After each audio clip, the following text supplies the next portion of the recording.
Alright, सो बहुत ही ज्यादा अच्छा क्वेश्चन है यहाँ पे आपके सामने। रिसेंटली हुई है 9th edition of the sustainable mountain development summit. तो यहाँ पे आपको ये बताना है कि हाल ही में किस शहर में हुआ है SMDS, दार्जिलिंग, धर्मशाला, डलहौसी या फिर देहरादून। एक बार वीडियो पॉज करके इसको अटेम्प्ट करिए, it is an important question. Alright, so इसका जो सही आंसर है ये मैं आपको बता रहा हूँ। सही आंसर यहाँ पे है देहरादून। तो उत्तराखंड में होगी ये 9th edition of sustainable mountain development summit. इसमें होता क्या है, समिट में क्या बातचीत करते हैं लोग? देखिए, यहाँ पे फोकस होता है कि जो पहाड़ी इलाके हैं वहाँ की इकोनॉमी को हम कैसे बूस्ट दे सकते हैं। अब वहाँ की इकोनॉमी को आप बूस्ट कैसे दोगे? टूरिज्म से। फिर एक और फैक्टर है रिलीजियस टूरिज्म। आपने देखा होगा कि उत्तराखंड, हिमाचल प्रदेश और आसपास का जो एरिया है वहाँ पे रिलीजियस टूरिज्म काफ़ी इंपॉर्टेंट है। तो इस सब को प्रमोट हम कैसे कर सकते हैं, इनोवेशन हम कैसे अप्लाई कर सकते हैं, ये सब डिस्कस होता है समिट में। और जो थीम था इस साल का ये आपके सामने है, emerging pathways for building a resilient post कोविड-19 mountain economy. Mountain economy is very important, adaptation, innovation and acceleration. तो कोविड-19 के बाद जो पहाड़ी इलाके हैं वहां पे इकोनॉमी को कैसे बूस्ट देना है ये डिस्कस किया गया इस समिट में। चलिए आगे बढ़ते हैं नेक्स्ट क्वेश्चन की तरफ। रिसेंटली इंडिया ने डोनेट किए हैं $2 मिलियन टू UNRWA। अब ये जो डोनेशन है ये हुई थी दिसंबर 2020 को, और इस पूरे साल आप अगर देखो 2020 में, तो इंडिया ने डोनेट कर दिए हैं टोटल $5 मिलियन टू UNRWA। अब ये बेसिकली किस चीज से एसोसिएटेड है? UNRWA इनमें से किस एस्पेक्ट पर फोकस करती है ये आपको बताना है। आपकी ऑप्शंस हैं, फिलिस्तीन स्टेट पर ये फोकस करती है, जो रूरल एग्रीकल्चर है अफ्रीका में उस पर ये फोकस करती है, सेंट्रल एशियाई जो देश है वहाँ पे पढ़ाई लिखाई एजुकेशन पे फोकस करती है, या फिर ये फोकस करती है रिलीफ वर्क पर इन अफगानिस्तान। वेरी इंपॉर्टेंट क्वेश्चन, एक बार वीडियो पॉज करके अटेम्प्ट कर लो। यहाँ पे जो सही आंसर है ये है पैलेस्टीन स्टेट। इवन दो आज के समय इंडिया के जो रिलेशंस हैं विद इजराइल इंप्रूव हो रहे हैं, मगर इंडिया ने कभी भी पैलेस्तीन को डोनेशन देना बंद नहीं किया। यह आप कह सकते हैं महानता है इस ग्रेट कंट्री की। और यहाँ पे आप देखेंगे डीडी का आर्टिकल है, India contributes $2 million to UNRWA। UNRWA की फुल फॉर्म है United Nations Relief and Works Agency for Palestinian Refugees in the Near East. और UNRWA का बाय द वे जो हेडक्वार्टर्स है ये प्राइमरली आपको मिलेगा जॉर्डन में, मगर इनका एक और ऑफिस भी है इन गाजा। और इंडिया ने इन द फ्यूचर ये भी अनाउंस किया है कि आने वाले 2 साल में, मतलब कि 2021 और 22 में, हम $10 मिलियन डोनेट करेंगे यहाँ पर every single year. Moving on, एक और वेरी इंपॉर्टेंट क्वेश्चन, जायरकॉन ये जो शब्द है रिसेंटली बहुत यूज में था, इस पर बहुत आर्टिकल्स आए थे। क्वेश्चन ये है कि जायरकॉन मिसाइल आज के समय जो न्यूज में है, तो किस कंट्री ने रिसेंटली इसको टेस्ट फायर किया है? आपके ऑप्शंस हैं चाइना, रशिया, यूनाइटेड स्टेट्स या फिर फ्रांस। एक बार वीडियो पॉज करके इसको अटेम्प्ट करो। ऑलराइट, उम्मीद करता हूं आपने अटेम्प्ट कर लिया होगा। यहाँ पे जो सही आंसर है ये है रशिया।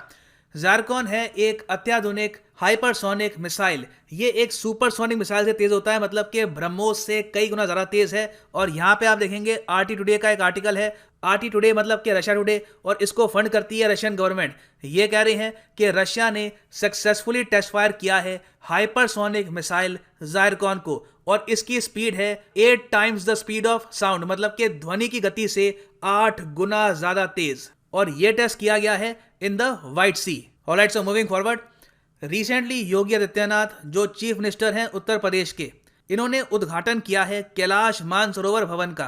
आपको यहाँ पे बताना है कि किस सिटी में इसकी इनॉग्रेशन हुई है, गाजीपुर, प्रयागराज, गाजियाबाद या फिर वाराणसी। इंपॉर्टेंट क्वेश्चन है ये।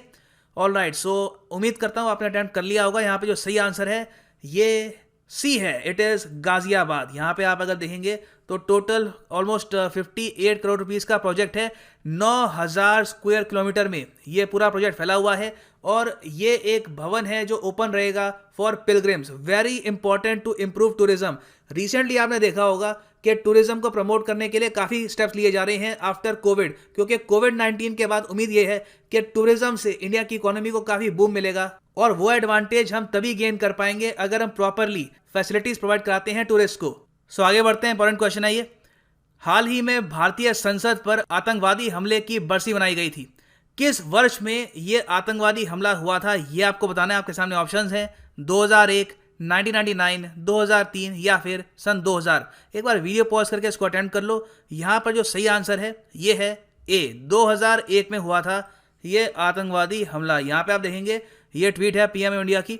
PM Narendra Modi paid tribute to the brave men and women who were martyred while protecting the Parliament of India during 2001 parliament terror attack. और जिन संगठनों ने ये अटैक किया था ये थे लश्कर तैयबा और जैश ए मोहम्मद, दोनों पाकिस्तानी बेस्ड टेरर ऑर्गेनाइजेशंस। इन संगठनों ने 5 आतंकवादी भेजे थे यहाँ पर इंडियन पार्लियामेंट पर अटैक करने के लिए, और पांचों के पांचों जो आतंकवादी हैं यहाँ पर मारे गए थे thanks to the bravery of the security forces in the Parliament. और जो एग्जैक्ट डेट है इस अटैक की ये है 13 दिसंबर 2001, तो आजकल न्यूज में है, make sure to remember the facts. आगे बढ़ते हैं। हाल ही में पीएम नरेंद्र मोदी ने Federation of Indian Chambers of Commerce and Industry मतलब के फिक्की की 93rd एनुअल जनरल मीटिंग को इनॉग्रेट किया है। आपको बताना है कि फिक्की की 93rd एनुअल जनरल मीटिंग का थीम क्या है। आपके सामने ऑप्शंस हैं, inspired India, building new India, Indian business in a new India, या फिर road map to a $5 trillion economy. एक बार वीडियो पॉज करके इसको अटेंड कर लो। ऑलराइट, सो यहाँ पे जो सही आंसर है ये है ए, इंस्पायर्ड इंडिया। यहाँ पे आप देख पाएंगे ये फिक्की की एक ट्वीट है। Honourable prime minister Narendra Modi addressed FICCI 93rd annual convention on the theme inspired India. Moving on, आज के समय इंडिया और कतर के संबंध काफी हद तक न्यूज में हैं, क्योंकि इंडिया और कतर ने मिलकर बनाई है एक एनर्जी टास्क फोर्स जिसके अंडर बहुत सी इन्वेस्टमेंट की जाएगी एनर्जी सेक्टर में ऑफ इंडिया। तो आपको यहाँ पर यह बताना है कि इंडिया और कतर का जो नौसेना युद्ध अभ्यास होता है इसका नाम क्या है। आपके ऑप्शंस हैं कौनकान, वरुणा, जाइर अल बहर या फिर नसीम अल बहर। टफ क्वेश्चन है, जो अच्छे से जिसने पढ़ रखा है ये वही इसको आंसर कर पाएगा, मगर एक बार वीडियो पॉज करके इसको अटेंड करिए। देखो यहाँ पे जो सही आंसर है ना, पता नहीं आपने वैसे क्या मार्क किया है, मगर यहाँ पे जो सही आंसर है ये है सी, जाइर अल बहर। बाकी जो यहाँ पर नाम लिखे हैं कौनकान, देखो कौनकान तो हमारी एक नेवल एक्सरसाइज है विद यूनाइटेड किंगडम, वरुणा है फ्रांस के साथ, और नसीम अल बहर है ओमान के साथ, और जाइर अल बहर का जो मीनिंग है ये है रोर ऑफ द सी। और रिसेंटली कतर वैसे भी न्यूज में है क्योंकि इन्होंने रिसेंटली खत्म किया था अपना कफाला सिस्टम, जिसकी काफी आलोचना करी गई थी, क्योंकि जो लेबरर्स यहाँ पे काम करने के लिए जाते थे उन पे काफी अत्याचार होता था अंडर द कफाला सिस्टम। तो ये खत्म हो चुका है और इससे उम्मीद की जा रही है कि इन द फ्यूचर और ज्यादा इंडियन वर्कफोर्स काम करेगी in Qatar in better conditions. आगे बढ़ते हैं।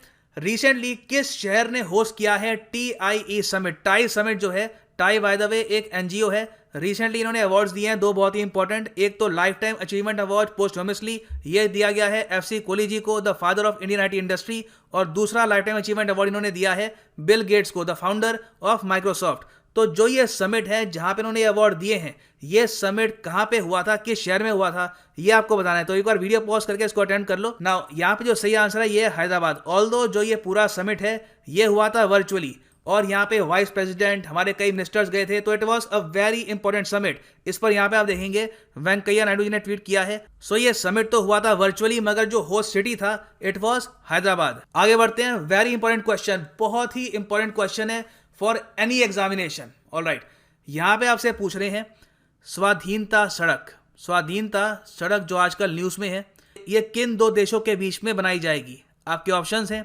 नेपाल और भारत, भूटान और भारत, बांग्लादेश और भारत, या फिर पाकिस्तान और भारत। एक बार वीडियो पॉज करके इसको अटेंड कर लो। ऑलराइट, सो यहाँ पे जो सही आंसर है ना, ये बी बिल्कुल भी नहीं है, भूटान इंडिया के बीच में नहीं, ये बनेगी बांग्लादेश और इंडिया के बीच में स्वाधीनता सड़क। देखो कंट्रीज के बीच में सड़क जब भी बनती है इसको बहुत ही अप्रूवल्स के बाद, बहुत बातचीत के बाद बनाया जाता है, और ये सड़क माना जा रहा है काफ़ी हिस्टोरिक होगी बिटवीन इंडिया एंड बांग्लादेश। इस पर आपको और जानकारी मिलेगी 17 दिसंबर 2020 को, जब इंडिया और बांग्लादेश का होगा वर्चुअल बायलैटरल समिट। मगर फॉर द टाइम बिंग ये जान लो, यहाँ पे आप देख पाएंगे आर्टिकल है DD न्यूज़ का, स्वाधीनता सड़क between Bangladesh and India will be open on March 26 next year, मतलब कि 2021 के मार्च 26 में आपको मिलेगी स्वाधीनता सड़क रेडी। आगे बढ़ते हैं। देखिए इथोपिया एक ऐसा देश है जो आजकल बहुत न्यूज़ में है बिकॉज ऑफ तिग्रे कॉन्फ्लिक्ट। तिग्रे एक रीजन है इथोपिया में, वहाँ के लोग बगावत कर रहे हैं अपनी सरकार के खिलाफ, और इथोपिया के जो प्रधानमंत्री हैं आज के समय एबी अहमद, जिन्हें नोबेल पीस प्राइज से भी सम्मानित किया जा चुका है, ये आज के समय अपने ही लोगों पे बॉम्बिंग कर रहे हैं ताकि वो अपने देश से बगावत ना कर दें। तो यहाँ पे आपको बताना है कि इथोपिया से रिलेटेड जो दो स्टेटमेंट्स हैं इनमें से कौन सी सही है कौन सी गलत है। पहली स्टेटमेंट ये कहती है कि इथोपिया एक लैंड लॉक्ड देश नहीं है। सेकंड स्टेटमेंट ये कहती है कि आदिस अबाबा जो कैपिटल है इथोपिया की, यहाँ पे आपको मिलेंगे हेडक्वार्टर्स ऑफ अफ्रीकन यूनियन। जैसे कि यूरोपियन यूनियन है वैसे एक अफ्रीकन यूनियन भी है, मगर काम करने का जो तरीका है दोनों का काफ़ी डिफरेंट है। तो आपको यहाँ पे बताना है कि कौन सी स्टेटमेंट सही है, कौन सी गलत है। एक बार वीडियो पॉज करके इसको अटेम्प्ट कर लो। ऑलराइट, सो यहाँ पे मैं आपको बता रहा हूँ सही आंसर क्या है। सही आंसर यहाँ पे है बी, सिर्फ एक स्टेटमेंट सही है।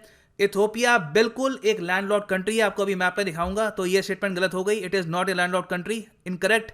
जो सेकंड स्टेटमेंट है कि जो इसकी कैपिटल है अदिस अबाबा, वहां पे आपको मिलेगा हेडक्वार्टर ऑफ अफ्रीकन यूनियन, ये बिल्कुल ठीक है। अदिस अबाबा में बहुत सारे इंपॉर्टेंट ऑफिसेज हैं, for example United Nations economic commission for Africa, इसके हेडक्वार्टर्स आपको मिलेंगे इन अदिस अबाबा। उसके अलावा अफ्रीकन स्टैंड बाय फोर्स और वेरियस अदर ग्लोबल एनजीओज के जो हेडक्वार्टर्स हैं ये आपको मिलेंगे इन अदिस अबाबा। और Ethiopia by the way part है of the Horn of Africa region. और recently Ethiopia by the way news में इसलिए भी था क्योंकि सूडान देश के प्रधानमंत्री गए हैं इथोपिया, ताकि ये यहाँ पर पीस कायम कर पाएं और लोगों को समझा पाएं कि आपस में वो ना लड़े।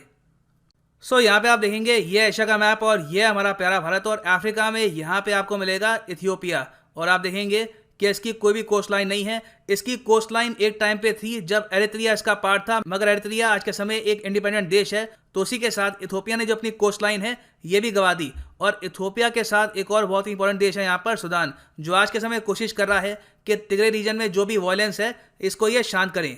सो वापस आते हैं, यहाँ पे मैं आपसे एक क्वेश्चन पूछूंगा जिसका आंसर मैं आपको नहीं दूंगा क्योंकि प्रीवियस ईयर क्वेश्चन है, इंटरनेट पर किताबों में बहुत ही आसानी से आपको इसका आंसर मिल जाएगा। So you should be able to answer it.